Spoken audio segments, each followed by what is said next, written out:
Hola, ¿qué tal? Les agradezco que me estén acompañando una vez más en Supaguat Contigo. Les saluda Ruth Soto, secretaria de Prensa y Propaganda de nuestro Comité Ejecutivo 2020-2023, y a nombre de todos ellos les doy la más cordial bienvenida. En esta emisión vamos a contar nuevamente con la presencia de la doctora Beatriz Liliana Álvarez Mayorga, pero hoy viene a participar como docente Supaguat y nos hablará de un tema súper interesante para todo nuestro auditorio, que es justamente la inocuidad, llamada también seguridad alimentaria. Así es que quédese con nosotros porque ella va a estar platicándonos sobre sus investigaciones y todo esto que ha llevado a cabo dentro de su ámbito profesional y que seguramente le servirá a usted, a mí, allá en casita. Así es que acompáñenos.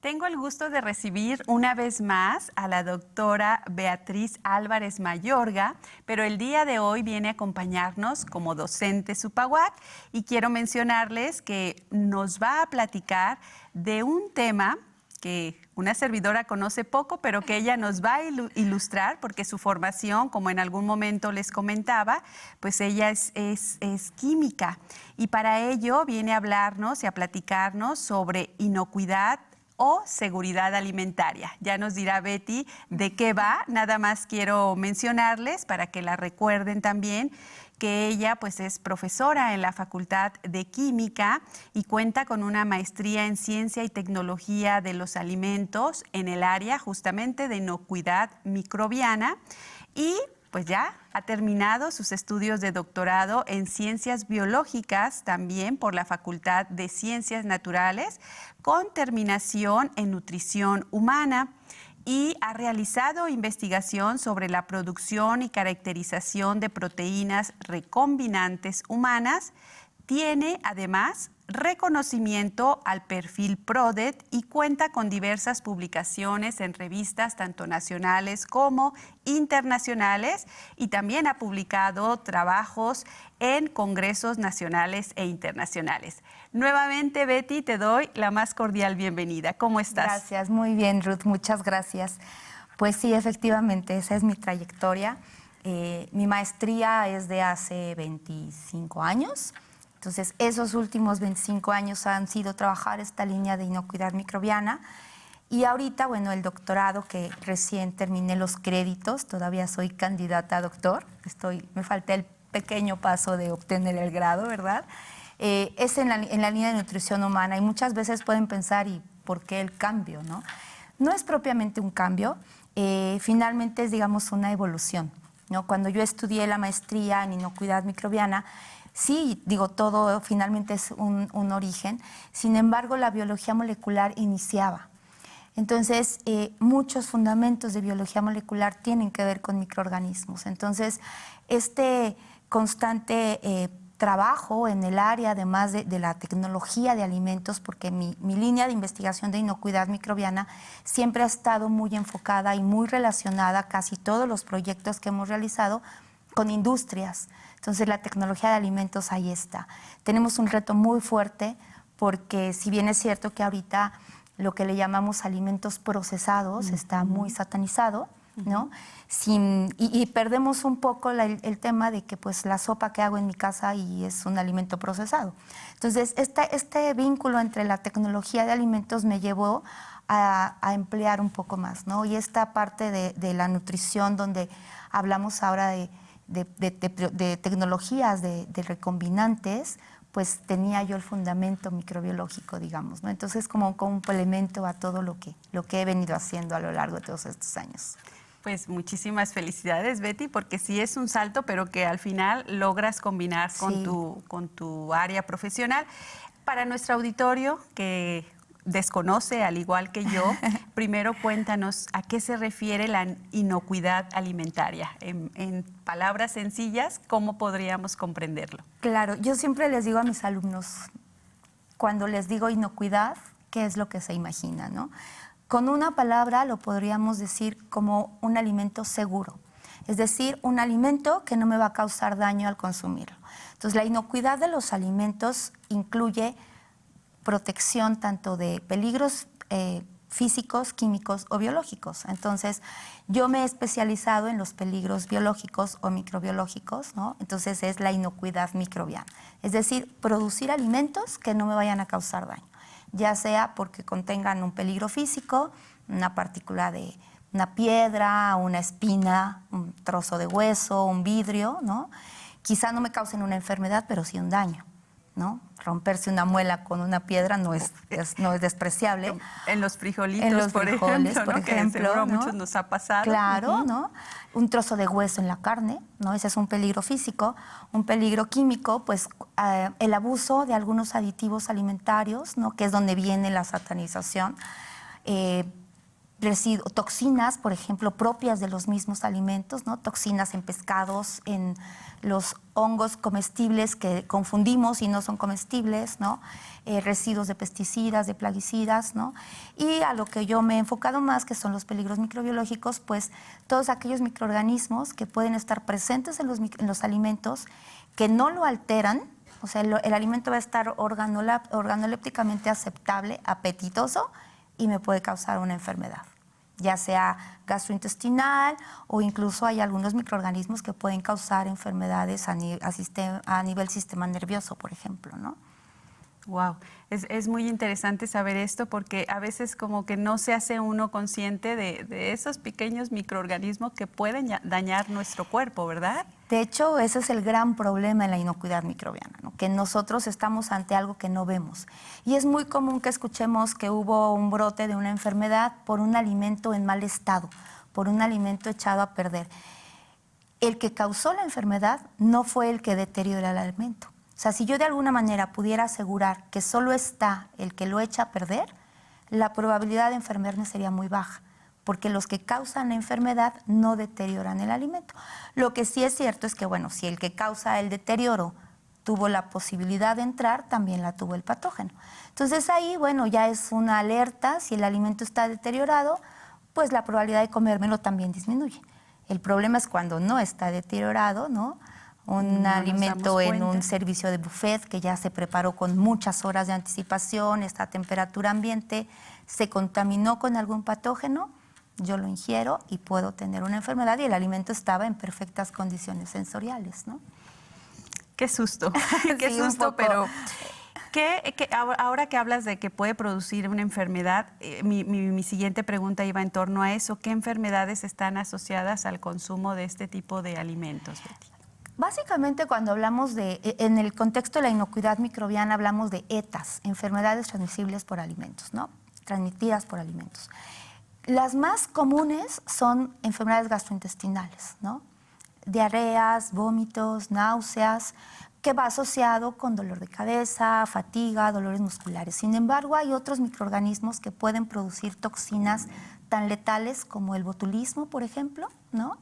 Que es una neurotoxina muy potente, o otra bacteria que puede causar algo que llaman, una enfermedad que puede ser una meningitis, por ejemplo, ¿no?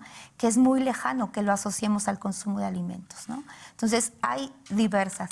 Enfermedades respiratorias no, y eso es algo muy interesante porque ahora con el tema de la COVID-19, pues era muy preguntado, muy cuestionado si podía ser transmitido por alimentos. No hay evidencia científica de que el virus del SARS-CoV-2 pueda ser transmitido por alimentos. Puede estar presente en el alimento, pero nuestro organismo no tiene, en el tracto gastrointestinal, no hay receptores que hagan que el microorganismo o que el virus, en este caso, quede y pueda causar la enfermedad de COVID, ¿no? No por el consumo de alimento. ¿Qué es lo que sucede? Que, bueno, la manipulación de alimentos implica muchas otras cosas. Entonces, a lo mejor el virus no está en el alimento, pero sí en el empaque, ¿no?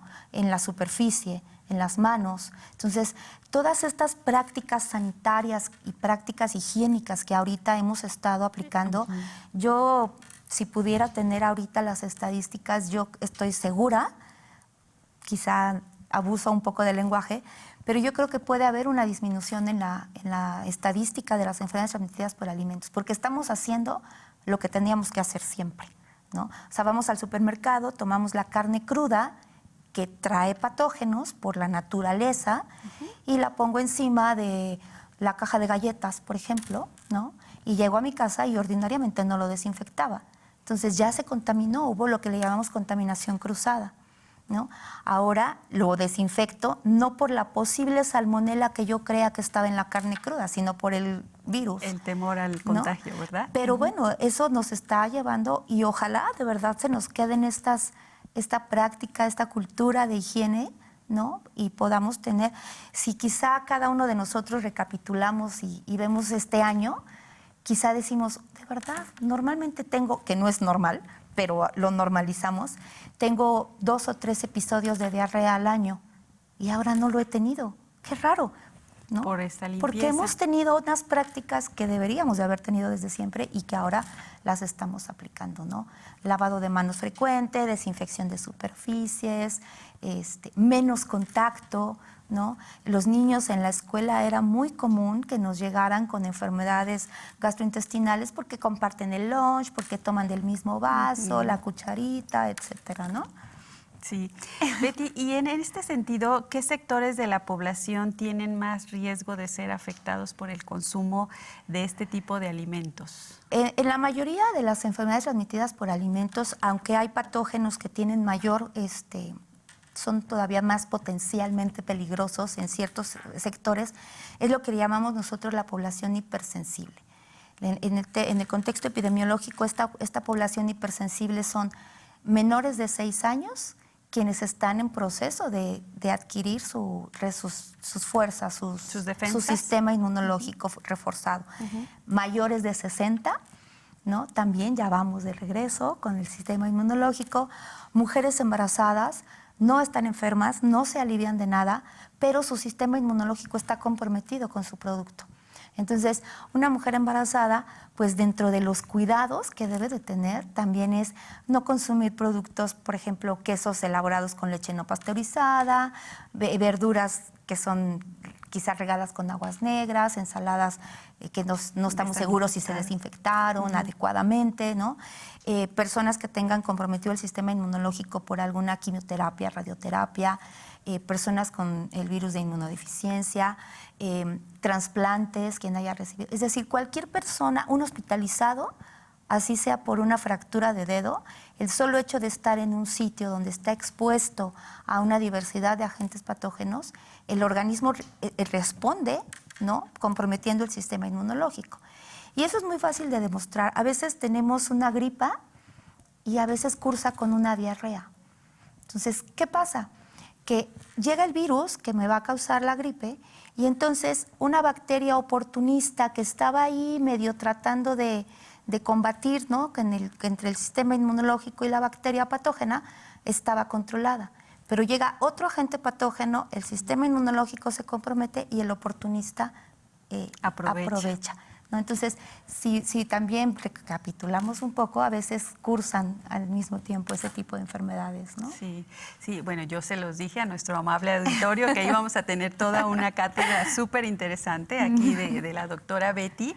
Y desde casa tú ya hablaste de que, pues sí, afortunadamente son las cosas buenas que se han ganado de la pandemia y que nos hemos acostumbrado a desinfectar todo lo que traemos del supermercado, ¿no? Por ahí alguien bromeaba. Ahora en el tendedero tengo las bolsitas de todo lo que se compra, de la verdura y demás, ¿no? Pero, ¿qué otras medidas podemos tomar, hacer desde casa para evitar la propagación de enfermedades transmitidas a través de los alimentos y sobre todo cuando comemos fuera de casa? Claro.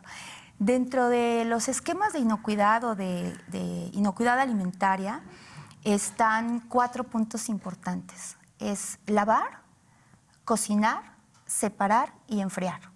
Esos son algo que tendríamos que tener pegado ahí en nuestro refrigerador, ¿no? Junto con la foto de los niños que siempre está, ¿no? Lavar y desinfectar. Es muy importante que cualquier producto sanitizante no es mágico, ¿no? Y tenemos que tener siempre un proceso previo de lavado. Un desinfectante siempre se va a ver afectado por presencia de suciedad.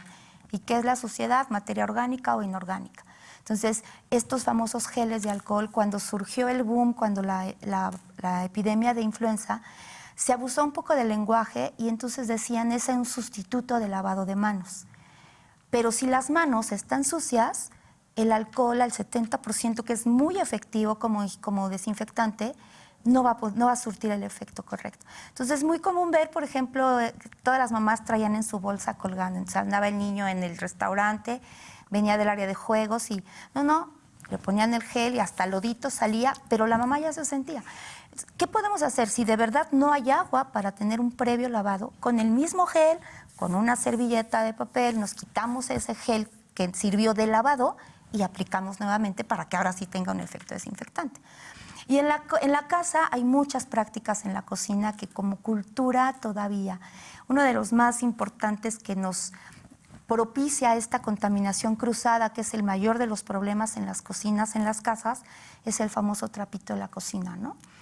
Porque cortamos la carne cruda o sacamos la charola con la carne, escurrió un poco de sangre, limpiamos, lavamos el trapito que muchas veces solo lo enjuagamos y luego con ese limpiar la mesa donde vamos a comer o secamos el cubierto o secamos el plato, ¿no? Entonces, a veces prácticas tan sencillas como el trapo lavado, húmedo, suficientemente húmedo, meterlo 1 minuto al horno de microondas, es una esterilización del trapo virtualmente, ¿no? Entonces, obviamente con cuidado de no quemarse, etcétera, etcétera, pero ya voy a prevenir que ese trapo que ya quedó con 20,000 cosas ya no ande danzando por toda mi cocina, ¿no? No combinar, cuando hablamos de separar es no combinar alimentos crudos con cocidos, refrigerar. Los alimentos en el refrigerador no se van a morir los microorganismos, pero sí detenemos su desarrollo. Y cocinar. Cocinar a que por arriba de 60 grados la mayoría de los microorganismos patógenos se inactivan. Entonces una carne bien cocida, ¿no? Alimentos que tengan que ir cocidos son de los 4 puntos, digamos, de la inocuidad microbiana, ¿no? Entonces, repites para cerrar. Lavar y desinfectar, separar, refrigerar y cocinar. Pues ahí está estas interesantes recomendaciones que nos hace Betty. Por favor, llévenlas a cabo en casita. Hay que implementarlas para todavía cuidar más nuestra salud. Sí. Y pues Betty, te queremos agradecer. Ahora nos viniste a compartir este tema tan interesante de tus investigaciones, de tu trabajo como investigadora que tienes aquí en nuestra alma mater. Y de veras, muchas gracias. Creo que aprendimos todos bastante. Hasta por allá Jesús, que nos está apoyando aquí en controles técnicos también. De veras, gracias Betty por estar. No, al contrario, nuevamente. Muchas gracias a ustedes y bueno, podríamos estarnos 10 días aquí platicando. Ya la invitaremos en otra ocasión porque por ahí hay un tema pendiente que es el dióxido de cloro, que también lo habíamos platicado justo cuando íbamos juntas a la vacuna que nos aplicaron hace algunas semanas. Entonces queda otra invitación pendiente para ti, Betty. Muchas gracias, Ruth. Gracias a ti.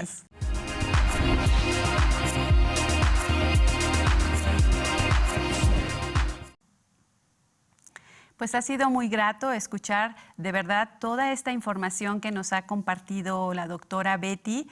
Interesante, ojalá que usted en casita también pueda llevarlo a la práctica, sobre todo para el cuidado de nuestra salud. Y para ampliar un poco más esta información sobre la inocuidad alimentaria, vamos a dejarles con una cápsula informativa que hemos preparado por parte de la Secretaría de Prensa y Propaganda. Adelante con la cápsula, por favor.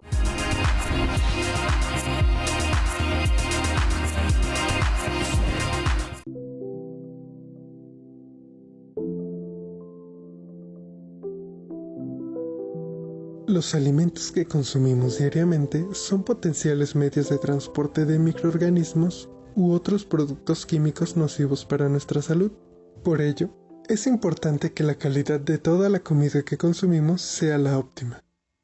Es aquí donde la inocuidad alimentaria entra en acción.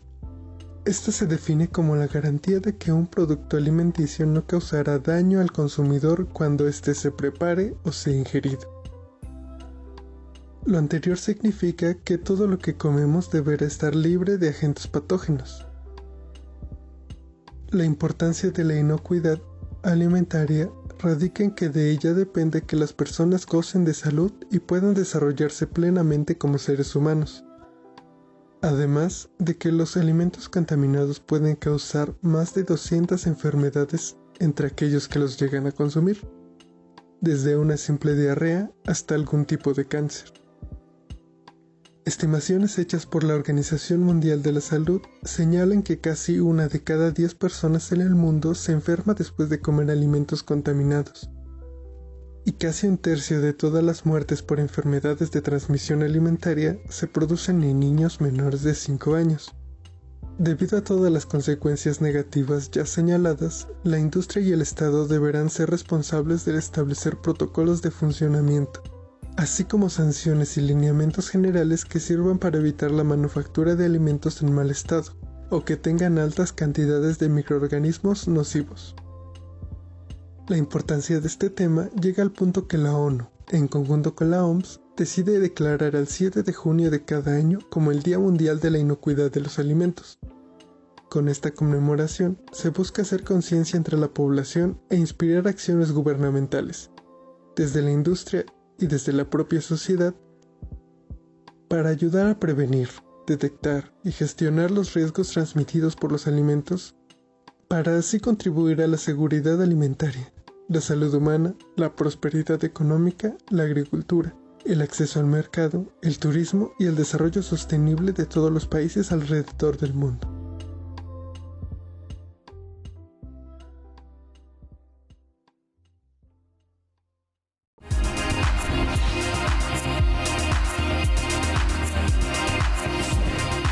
Pues agradecemos una vez más la presencia de la doctora Betty Álvarez y todos los comentarios que nos ha hecho acerca de la inocuidad alimentaria. Hemos complementado esta información gracias a las aportaciones que ella también nos ha hecho y les recordamos que no solo es importante saber comer, sino que debemos estar siempre atentos de las condiciones que tienen los alimentos para consumirlos y pues así evitar cualquier tipo de enfermedades que puedan poner en riesgo nuestra salud. Esto sería todo por el día de hoy. Quiero agradecerles a todo el equipo que nos acompaña, que nos apoya siempre en los controles técnicos, a mi equipo de producción allá en la Secretaría de Prensa y Propaganda del Supaguac.